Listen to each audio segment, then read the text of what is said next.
to this explainer. Grab a seat because today we're stepping straight into the ultimate boardroom challenge. I want you to put on your executive hat right now because we are looking at a highly realistic, high-stakes scenario, a fictional 2026 strike by Pepsi that demands an immediate, incredibly strategic response from Coca-Cola. We're treating this entire session as an interactive MBA case study. By the time we wrap up, you're going to see exactly how brand positioning and consumer psychology are used to navigate massive competitive shifts in the market. Here is our syllabus for today.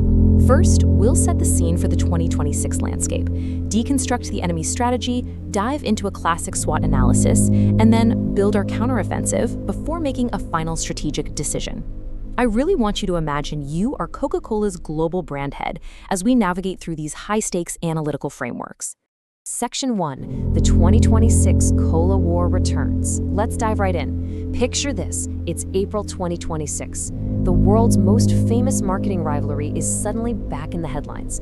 Pepsi has just launched a massively aggressive new campaign called Anytime Pepsi Time, and it's setting off absolute alarm bells at Coca-Cola headquarters. To truly grasp the stakes here, we have to zoom out and contextualize this new battle within a century-long rivalry. Think about it.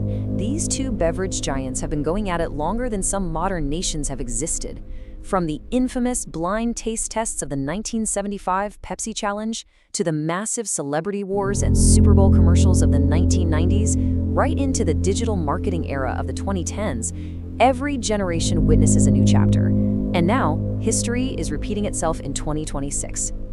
Moving right into Section 2, deconstructing Pepsi's strategy. Look, in business strategy, you can't defeat what you don't understand, right? So we have to rigorously analyze their exact objectives before we even think about mobilizing our own forces. Pepsi's core STP framework perfectly highlights a crystal clear goal. They want to drastically increase functional consumption occasions. Their message is brilliantly simple. No special occasion required, no festival, no celebration. Just drink Pepsi anytime, anywhere. For Gen Z, they're positioning themselves as cool and spontaneous. For urban millennials, it's all about everyday refreshment. And for sports fans, specifically cricket viewers, it's anytime energy. They want the consumer to think, feeling thirsty, it's Pepsi time. If consumers buy into this purely functional message, Pepsi is absolutely poised to gobble up market share, especially among younger demographics. So, with Pepsi making a massive play to own every single spontaneous, ordinary moment, I want you to ponder something. What is the most effective strategic response? As the global brand head for Coca-Cola, do you fight fire with fire and try to prove your drink is the better everyday thirst quencher? Which brings us to Section 3, SWOT and Consumer Psychology. It's time for an internal audit. To answer that last question, we have to look inward and deeply understand our inherent strengths before we march into battle. Diving right into our SWOT analysis, you'll see a stark contrast between Coca-Cola's weakness with fast-moving youth trends and our massive strength in global emotional connection. Look, yes, Pepsi's aggressive youth campaigns and trendiness are a real threat. And yes, Coca-Cola suffers from a slightly more traditional image among the youth, not to mention a slower adoption of fleeting trends. But Coca-Cola is the strongest beverage brand globally, backed by an unparalleled distribution network and, most importantly, incredibly deep emotional resonance. This internal audit dictates our final decision. We do not fight on functional taste or trends. Instead, we weaponize our emotional connection. Furthermore, we can seize opportunities to modernize that emotion through AI personalization and highly targeted digital marketing. The data pivot right here is absolutely fascinating. Fully 40% of beverage purchases are driven by emotion, compared to just 25% for habit.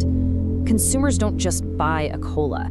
They buy experiences, they buy memories, they buy moments. This perfectly illustrates exactly why Coca-Cola has to lean entirely into their core strength, rather than fighting Pepsi over functional habit or availability. Pepsi wants to own occasions, but Coca-Cola has the power to own emotions. All right, Section 4, Coca-Cola's emotional counterattack. We know the numbers, so let's move to the execution phase and see how this data actually builds into a formidable counteroffensive. Instead of fighting in the trenches over functional frequency, that whole anytime battleground, Coca-Cola completely shifts the playing field to meaning. They proudly declare this powerful new campaign theme: every moment has a story. This completely reframes the entire conversation in the mind of the consumer. Coca-Cola anchors this massive campaign to 4 core pillars: family, friendship, celebration, and achievement. They're ensuring that every sip becomes tied to a specific memory, rather than just quenching physical thirst. Whether it's a bustling family dinner, passing a brutal exam, or a Friday night just hanging out with friends, when people celebrate, Coca-Cola positions itself as the guest of honor. They remember who and what was part of that memory. We see this emotional targeting totally unleashed in their cricket execution, dominating a sport that represents absolute emotional highs in massive markets like India. Cricket isn't just a sport, it's a cultural emotion, and emotions are our battlefield. The campaign slogan, "Every boundary has a Coke moment," is executed flawlessly through IPL integrations, fantasy cricket partnerships, AR fan experiences, and massive stadium activations. Every six, every wicket, every sweet victory becomes powered by Coca-Cola.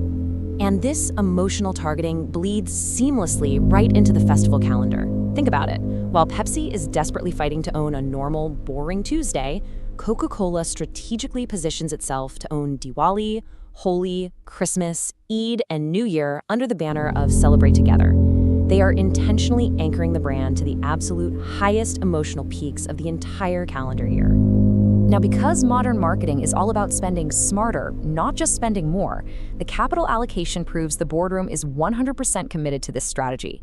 A massive 35% goes straight to digital marketing to drive that AI personalization and social storytelling. Another 45% is dedicated specifically to securing those high-emotion cricket and festival moments. That leaves only a tiny fraction for standard retail promotions, proving an absolute, unwavering focus on this experience-driven approach.